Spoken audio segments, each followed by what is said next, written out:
हर हर महादेव, जय भोलेनाथ। नमस्कार, मैं साधना पांडे मार्गदर्शन पे आपका स्वागत करती हूँ। दोस्तों, नवरात्रि की बहुत बहुत शुभकामनाएं। नवरात्रि के दूसरे दिन की बहुत बहुत शुभकामनाएं एवं बधाइयाँ। आज हम पहुँच गए माँ ब्रह्मचारिणी की पूजा आराधना पे। तो माँ ब्रह्मचारिणी की पूजा कैसे करेंगे, उनकी आराधना कैसे करेंगे, मंत्र कौन सा जपेंगे और आज सबसे विशेष कौन सा महा उपाय आपको करना है, सारी विशेष बातें आप जानेंगे। जैसा कि पहले दिन की पूजा आराधना कलश स्थापना सब कुछ मैं अपलोड कर चुकी थी, और हाँ, पहले दिन क्या चढ़ाना चाहिए, दूसरे दिन कौन सा भोग लगाना चाहिए, सारी बातें तो A to Z जो जानकारियाँ होती है वो सब कुछ मैं अपलोड कर चुकी हूँ। और आज हम पहुँचे हैं दूसरे दिन देवी ब्रह्मचारिणी को भोग क्या लगाएंगे, मंत्र क्या जपेंगे, और सबसे बड़ी बात कि देवी की पूजा आराधना के लिए कौन सा महा उपाय करेंगे। ये सारी बातें आज की वीडियो में हम जानेंगे। और दोस्तों, जैसा कि आप जानते हैं कि देवी ब्रह्मचारिणी, जैसा कि नाम से ही त्याग और तपस्या झलकता है। जग विदित है कि माता ने भोलेनाथ को पति रूप में प्राप्त करने के लिए कितनी कठिन, कितनी कठोर तपस्या की थी, ये सबको पता है। और माँ के इसी त्याग, इसी तपस्या का ये स्वरूप है, और ये स्वरूप ब्रह्मचारिणी नाम से जाना जाता है। देवी की पूजा करने से व्यक्ति के अंदर साहस आता है, धैर्य आता है, तपस्या, त्याग, कुछ छोड़ने की क्षमता आती है। जो लोग अपने जीवन में किसी बुरी आदत को छोड़ नहीं पा रहे, उन्हें भी ब्रह्मचारिणी की त्याग और तपस्या और इस स्वरूप की पूजा अनिवार्य रूप से करना चाहिए। देवी ब्रह्मचारिणी, जैसा कि आप जानते हैं कि भोलेनाथ को पति रूप में प्राप्त करने के लिए जब देवी ने तप किया, तो यही वो स्वरूप है देवी ब्रह्मचारिणी का। और देवी की पूजा से व्यक्ति के आत्मज्ञान की प्राप्ति होती है। देवी की पूजा करने के लिए आपको करना क्या है, सुबह जल्दी उठिएगा।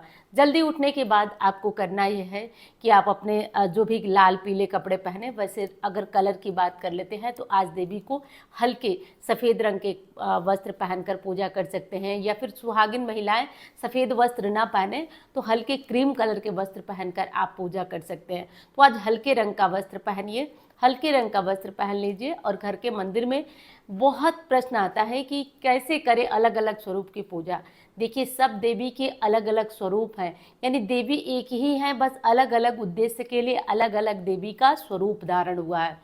तो अगर आपके घर में देवी दुर्गा की मूर्ति है तो बिल्कुल उन्हीं के सामने आप पूजन कर सकते हैं, उन्हीं के सामने आप आराधना कर सकते हैं। और देवी की पूजा आराधना के लिए सबसे जो उपयुक्त समय होता है दोस्तों, वो ब्रह्म मुहूर्त का होता है।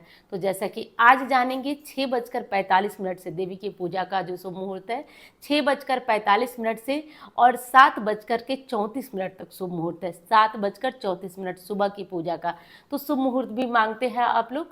तो ये मुहूर्त रहेगा जिस मुहूर्त में आप देवी की पूजा आराधना भली भांति कर लेंगे। तो चलिए, अब हम लोग पहुँचे कि कैसे पूजा करना है। तो देवी की जो भी फोटो है, मूर्ति है, आप आइए घर के मंदिर में और आकर बैठ जाइए।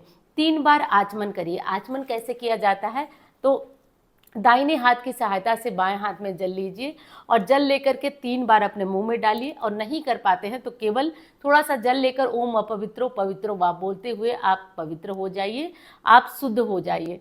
इसके बाद जो भी फूल हैं, मालाएं हैं, तो सबसे पहले देवी को, गौरी गणेश जी को स्नान कराएंगे, देवी को स्नान कराएंगे। और हमेशा मन में उनके ब्रह्मचारिणी स्वरूप का ध्यान करते हुए रहेंगे। हमेशा उनका नाम, उनका ध्यान, उनका त्याग, तपस्या, सब कुछ उनका ध्यान करते रहेंगे। जैसा कि जानते हैं कि देवी हल्के सफ़ेद रंग के, यानी कि सफ़ेद रंग या हल्के रंग के वस्त्रों में देवी की मूर्ति दिखाई पड़ती है। जैसा कि आप जानते हैं, देवी 4 भुजाएं हैं और चारों भुजाओं में देवी अभय मुद्राओं में भक्तों को वरदान दे रही हैं, और एक हाथ में शस्त्र है, अस्त्र है, शस्त्र है। तो बहुत विशेष देवी की ये प्रतिमा है। उनकी पूजा आराधना करने में आपको उनके स्वरूप का भी ध्यान करते रहना चाहिए। स्वरूप का ध्यान करें। और देवी की पूजा में मंत्र जप करना भी उत्तम होता है।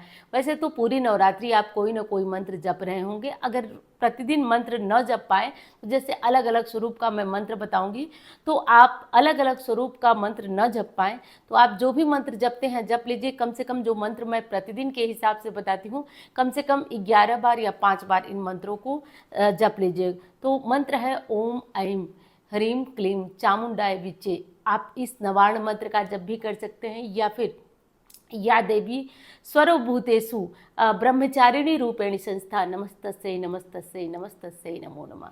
इस मंत्र का भी जप कर सकते हैं, या फिर सर्व मंगल मांगल्य। तो ये तीनों मंत्र है, इन तीनों मंत्रों का जप आप कर सकते हैं।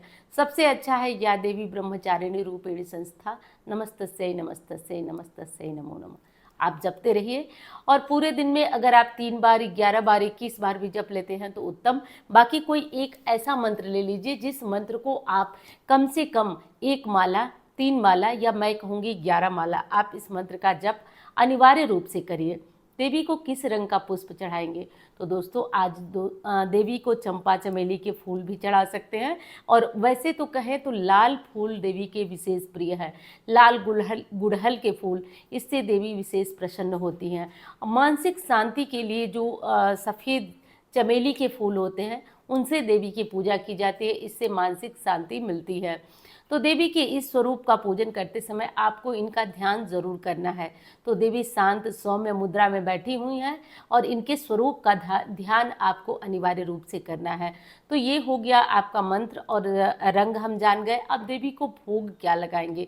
तो दोस्तों वही देवी के आचरण और उनके रूप के अनुरूप ही उनको भोग लगेगा शक्कर का। तो देवी को शक्कर यानी कि चीनी का भोग लगाएंगे, और दूध की चीज़ों का भी भोग लगाया जा सकता है। सफ़ेद चीज़ें, मिश्री का भोग लगा सकते हैं, इससे देवी विशेष प्रसन्न होती हैं। अब दूसरी बात रही कि देवी की पूजा हो गया, भोग लगा दिए, आज कौन सा ऐसा उपाय कर ले जिससे चमत्कार हो जाए, जीवन में चल रही समस्याएं समाप्त हो जाए। और दोस्तों आपको वीडियो पसंद आ रही है तो लाइक करना मत भूलिएगा। चैनल को आपने अब तक सब्सक्राइब नहीं किया तो इसे ज़रूर सब्सक्राइब कर ले, इससे मेरा हौसला बढ़ेगा, साथ साथ आपकी कोई भी ज़रूरी चीज़ें आपसे छूटेंगी नहीं। तो आज देवी को चीनी का भोग लगाइएगा, मिश्री का भोग लगाइएगा। सफ़ेद जो धागे वाली मिश्री होती है वो अति उत्तम होती है। उपाय क्या करेंगे? तो बस आज एक उपाय कर लीजिए, अगर मिल जाए तो, और चमत्कार हो जाएगा। कमेंट में आप लोग बताएंगे, मुझे पूरी तरह से पता है। अगर 9 आपको लाल पुष्प मिल जाते हैं, लाल पुष्प वो भी 9 की संख्या में अगर मिल जाते हैं, तो आप लाल पुष्प को ले लीजिए और इसका माला बनाइए, और सुबह सवेरे सूर्य उगने के थोड़ा सा पहले आप इस माला को देवी के फोटो या फिर मूर्ति जो भी आपके घर में है उनके गले में आप पहना दें, और जैसे ही सूर्य उदित होंगे वैसे ही ये कलियां माँ के गले में खिलने लगेंगी। और कहा जाता है कि जब ये कलियां माँ के गले में खिलती हैं तो माना जाता है कि व्यक्ति का जो अंदर की इच्छाएं होती हैं वो भी उसी भांति पूरी होने लगती है। तो बहुत ही चमत्कारी ये उपाय है, आप सभी अनिवार्य रूप से कर लीजिएगा। और आज एक चीज़ और बता देती हूँ, आज गुरुवार है, आज शुक्रवार है। आज माता लक्ष्मी की प्रसन्नता के लिए देवी के चरणों में आज गुलाब का फूल आप ज़रूर अर्पित करें, इससे आर्थिक समस्याएं हमारी दूर होती है। गुलाब का फूल अर्पित करें, फूल के साथ 2 लौंग रख लें, बतासे रख लें, और इसे भी आप देवी को अर्पित कर सकते हैं। आज पूरे परिवार के साथ आप आरती अनिवार्य रूप से करिएगा। आरती करते समय पूरा परिवार वहाँ इकट्ठा हो। सुबह या शाम एक समय की आरती आप परिवार के साथ करें। जो प्रसाद आप चढ़ाते हैं पूरे परिवार में ज़रूर आप बांटें। पहले दिन आपने घी का चढ़ाया होगा, दूसरे दिन शक्कर का चढ़ाते हैं, तो जो भी प्रसाद चढ़ाते हैं उसके साथ आप पंचमेवा या कोई फल जो भी चढ़ाते हैं वो पूरे परिवार के साथ आप बांटें, खाएं आनंद के साथ। और तीसरी चीज़ है कि देवी की पूजा और भक्ति के साथ साथ एक चीज़ का ध्यान आपको और रखना है कि इसमें देवी के अनुरूप कुछ चीज़ों का दान किया जाता है। जैसे आज दूध का दान कर सकते हैं, खीर का दान कर सकते हैं, इससे मानसिक शांति आती है और मनोकामनाओं की पूर्ति होती है। तो आज मंदिर में आप दूध का पैकेट भी दान कर सकते हैं, बनाकर खीर भी दान कर सकते हैं। व्रत वाले लोगों के लिए आप कहीं वैसी व्यवस्था है तो आप साबूदाने की खीर, मखाने की खीर की व्यवस्था करा सकते हैं। तो देखिए दान का भी अपना बड़ा महत्व होता है। कहा जाता है कि थोड़े से प्रयास में हमारी चीज़ें सिद्ध हो जाती हैं, तो इसलिए दान भी करते रहना चाहिए समय समय पर। और देवी ब्रह्मचारिणी की पूजा करते टाइम उनके स्वरूप का, जैसे मैंने आगे बताया, उनका ध्यान ज़रूर करते रहना चाहिए। और वीडियो पसंद आ रही है तो लाइक करिएगा, और हाँ आप इसे चाहें तो दूसरों के साथ शेयर भी कर सकते हैं। चलिए दोस्तों, अब मैं मिलूंगी आपसे अन्य वीडियो में। तो धन्यवाद। हर हर महादेव।